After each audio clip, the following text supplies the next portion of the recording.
আসসালামু আলাইকুম প্রিয় বন্ধুরা, সবাই কেমন আছো? চলে এলাম আবারও আরেকটি রেসিপি নিয়ে। আজকে তোমাদেরকে খুবই সহজভাবে ঘরোয়া পদ্ধতিতে অল্প কিছু উপকরণ দিয়ে এই রকম একটা মজাদার নাস্তার রেসিপি করে দেখাবো। খুবই সহজ এবং অল্প সময়েই তোমরা এই রকম মজাদার নাস্তা বাসায় বানিয়ে নিতে পারবে। এই নাস্তাটা কিন্তু তোমরা বাচ্চাদেরকে টিফিনেও দিয়ে দিতে পারো। খুবই মজা এবং হেলদি একটা নাস্তার রেসিপি। এত মজাদার নাস্তা বাসায় বানানো যায়, তাহলে আর বাহিরে থেকে কিনে এনে খাবার কি দরকার। তো চলো তোমাদের সাথে রেসিপিটা শেয়ার করে দেই। তার জন্য এইখানে আমি প্রথমে একটা শসা খোসা ছাড়িয়ে এরকম করে ছোট ছোট করে কেটে নিয়েছি, আর নিয়ে নিয়েছি গাজর। এখন এর মধ্যে দিয়ে দিলাম পেঁয়াজ কুচি, কাঁচামরিচ কুচি, আর দিয়ে দিলাম পরিমাণ মতো লবণ, আর দিয়ে দিলাম অল্প একটু মরিচের গুঁড়া। দিয়ে এটাকে আমি সাইড করে রেখে দিয়েছি। এখন চলে যাচ্ছি চুলায়। চুলার কড়াইতে তেল দিয়ে দিয়েছি, দিয়ে একটা ডিম আমি ভালো করে এরকম করে ফেটিয়ে নিচ্ছি। তো ডিমটা আমার ফেটানো হয়ে গেছে। এখন আমি ডিমটা তেলের মধ্যে দিয়ে একটু ভেজে নেব। নিয়ে এটাকে ভালো করে ভেঙে নেব।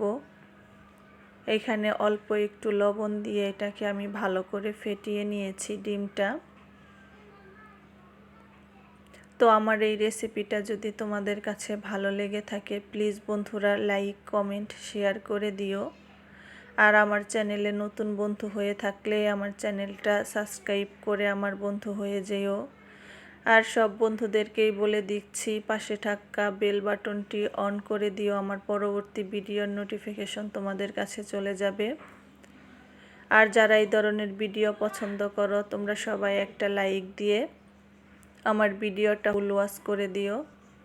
যে সকল বন্ধুরা আমার ভিডিও দেখো, তাদেরকে অনেক অনেক ধন্যবাদ আর ভালোবাসা আমাকে সাপোর্ট করার জন্য, আমার পাশে থাকার জন্য। তোমরা সবাই এভাবে আমার পাশে থেকো। তো এখন আমি ডিমটা এর মধ্যে দিয়ে এটাকে ভালো করে আমি মিক্স করে নিলাম। নিয়ে এটাকে আমি রেখে দিচ্ছি। আর এই দিকে দুইটা ডিম আমি ফেটিয়ে নিচ্ছি ভালো করে। তো আমার ডিমটা ফেটানো হয়ে গেছে।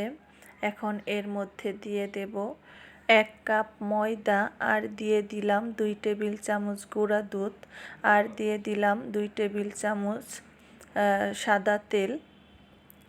দিয়ে আমি ভালো করে দিয়ে দিলাম পরিমাণ মতো লবণ। দিয়ে এটাকে ভালো করে আমি একটা ব্যাটার করে নেব। তো ভালো করে মিক্সড করে নিচ্ছি। এখানে আমার আর একটু পানি দিতে হবে। তো পানিটা তোমরা পরিমাণ মতো দিয়ে দিও। তো আমার এইখানে এই রকম ব্যাটারটা হয়েছে, তোমাদেরকে আমি দেখিয়ে দিচ্ছি। বেশি পাতলাও না, বেশি ঘনও না। তো এরকম হয়েছে আমার ব্যাটারটা। এখন চলে যাচ্ছি চুলায়। এরকম করে আমি রুটি করে নেব, পাতলা করে নেব রুটিগুলো।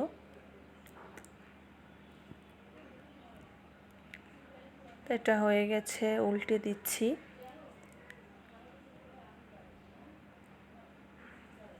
3-4 মিনিট চুলায় রাখলেই রুটিগুলি হয়ে যাবে। তো আমি এরকম করে সবগুলো রুটি একসাথে ভেজে নিচ্ছি। তোমরা চাইলে গুঁড়ো দুধটা নাও দিতে পারো। গুঁড়ো দুধটা দিলে এটা খেতে আরও বেশি ভালো লাগে, দুধের একটা ফ্লেভার আসে। তো আমি সবগুলো রুটি ভেজে নিয়েছি। এখন এরকম করে পুরগুলো দিয়ে দিচ্ছি রুটির মধ্যে। দিয়ে এখন এটাকে আমি এরকম করে আটার গোলা দিয়ে এরকম করে আটকিয়ে দিচ্ছি। মুখগুলো যেন ভেজে যাওয়ার সময় পুরগুলো ভেতর থেকে বের হয়ে না যায়, তার জন্য এগুলাকে আমি আটকিয়ে নিচ্ছি এরকম করে। তো আমার একটা হয়ে গেল, আমি আর একটা করে নিচ্ছি। এরকম করে সবগুলোই করে নেব।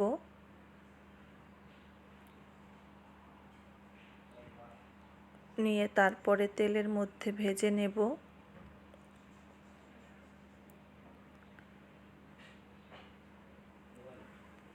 খুবই সহজ আর একদম ঝটপট হয়ে যায়। তো আমার হয়ে গেল, এরকম করে আমি সবগুলো বানিয়ে নিয়েছি, তোমাদেরকে দেখিয়ে দিচ্ছি। এখন শুধু ভেজে নেওয়ার পালা। তো আমি ফ্রাই প্যানের মধ্যে তেল দিয়ে দিয়েছি। এটা ডুবো তেলে ভাজবো না, অল্প একটু তেলেই এটা ভাজা হয়ে যাবে।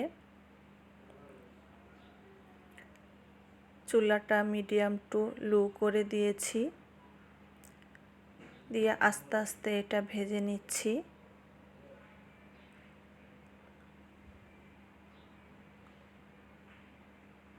বেশি সময় লাগবে না, 2 থেকে 3 মিনিট চুলায় রাখলে এটা হয়ে যাবে। যেহেতু রুটিটা আমি আগেই করে নিয়েছি। তো এরকম যখন লাল লাল হয়ে যাবে, একটা পাশ আমি উল্টিয়ে দিয়েছিলাম, দিয়ে ভালো করে এটাকে আমি ভেজে নিয়েছি। তো আমার নাস্তাটা হয়ে গেছে, এখন আমি তুলে নিচ্ছি।